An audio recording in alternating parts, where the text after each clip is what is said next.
आज की अहम और भावुक खबर वडोदरा से, जहां गुजरात के पूर्व मुख्यमंत्री स्वर्गीय विजयभाई रूपाणी और हाल ही में हुई विमान दुर्घटना में दिवंगत आत्माओं की स्मृति में प्रार्थना सभा का आयोजन किया गया। ये श्रद्धांजलि सभा वडोदरा के करेली बाग क्षेत्र में स्थित नमो कमलम कार्यालय में संपन्न हुई। इस सभा का आयोजन भारतीय जनता पार्टी वडोदरा महानगर इकाई के अध्यक्ष डॉक्टर जयप्रकाश भाई सोनी की अगुवाई में किया गया। कार्यक्रम में भाजपा के वरिष्ठ पदाधिकारी, जनप्रतिनिधि, स्वामीनारायण संप्रदाय के संतगण तथा शहर के अनेक गणमान्य नागरिक बड़ी संख्या में उपस्थित रहे। सभा के दौरान सभी उपस्थित जनों ने 2 मिनट का मौन रखकर स्वर्गीय विजय रूपाणी और विमान दुर्घटना में मृत सभी लोगों को श्रद्धांजलि अर्पित की और उनकी आत्मा की शांति के लिए प्रार्थना की। ये क्षण गुजरात की राजनीति और समाज के लिए अत्यंत भावुक और संवेदनशील रहा। BRG न्यूज दिवंगत आत्माओं को श्रद्धांजलि अर्पित करता है और ईश्वर से प्रार्थना करता है कि वे शोकाकुल परिवारों को इस दुख को सहन करने की शक्ति प्रदान करें।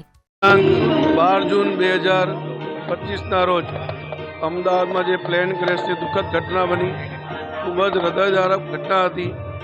આની અંદર ઘણા બધા સ્વજનોએ પોતાના પરિવારજનોને ગુમાવ્યા છે।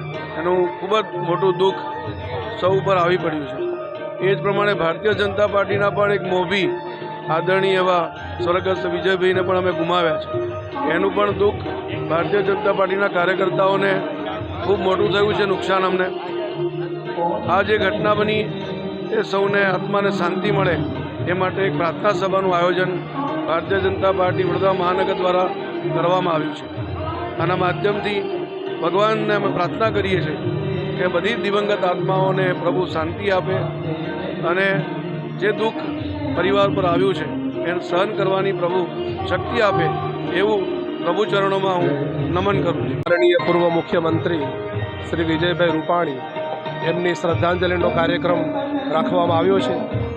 ખાસ તો અમને એમના પ્રત્યે અંતરની લાગણી હતી, કારણ કે એમને રાષ્ટ્ર પ્રત્યે, રાજ્ય પ્રત્યે અને સંસ્થા પ્રત્યે ઘણું બધું કર્યું છે।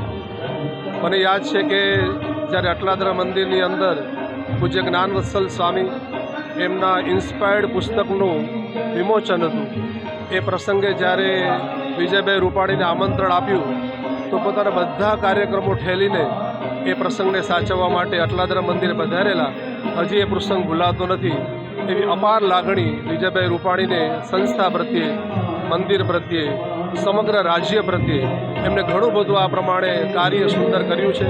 એમની ખોટ આ પ્રમાણે પૂરાવી નથી, એમની યાદો હજી આ પ્રમાણેની અંદર આવતી રહે છે। એવા વિજયભાઈ રૂપાણીને નમન છે કરીએ છીએ। हमसे जुड़े रहने के लिए हमारे YouTube चैनल को सब्सक्राइब करें और नई वीडियो की नोटिफिकेशन के लिए बेल आइकॉन को दबाएं।